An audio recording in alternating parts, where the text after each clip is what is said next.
આય હું તમને શું કહું છું શું કે છો? હવે છે ને તમારી મમ્મીથી કંટાળી ગઈ છું ને એટલું ટક ટક ટક ટક આખો દી કર્યા કરે. હવે હું તમારી મમ્મી આરે નહીં રહું. આ ઘરમાં તમારા મમ્મી રહેશે કે હું રહીશ? એવું વળી શું થયું તું આવું બોલે છો? એવું જ બોલે ને, બીજું શું બોલે? આખો દિવસ ઘરમાં કેટલું કામ હોય, કામ વળે જેમ આખો દિવસ નીકળું કામ જ કર્યા કરવાનું હોય મારે. તમારા મમ્મી બપોરે 12 વાગે તે કે લાવો જમવાનું, રાતે 8 વાગે તે કે લાવો જમવાનું. મારી 2 છોકરા છે, મારે બીજું થોડું કામ હોય કે નહીં? હવે તમારે આજે તો ફેસલો કરવો જ પડશે. આ ઘરમાં તમારા મમ્મી રહેશે કે હું રહીશ? હું તને ના નથી પાડતો, પણ તું જે કહેશો ને એનો તને જવાબ આપું છું કે મારો ફેસલો મારી માં છે. કાંઈ વાંધો નહીં, તમે નથી ઈચ્છતા કે હું આ ઘરમાં રહું. હું પણ મારા બાપાના ઘરે વહી જઈશ, પણ તમારા મમ્મી અને હું બંને એક સાથે આ ઘરમાં તો નહીં જ રહીએ.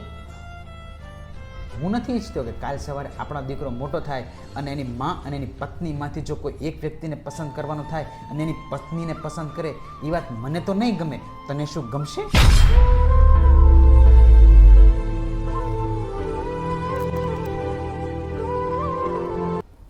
કેમ, શું થયું? તને મારી વાત સાચી ન લાગી?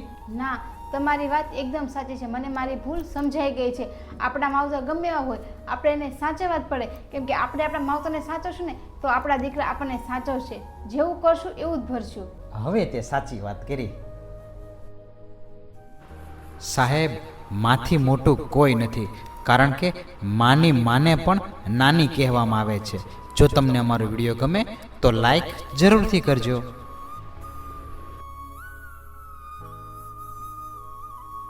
અમારા આવા નવા વિડીયો જોવા માટે અમારી ચેનલને સબસ્ક્રાઈબ કરો.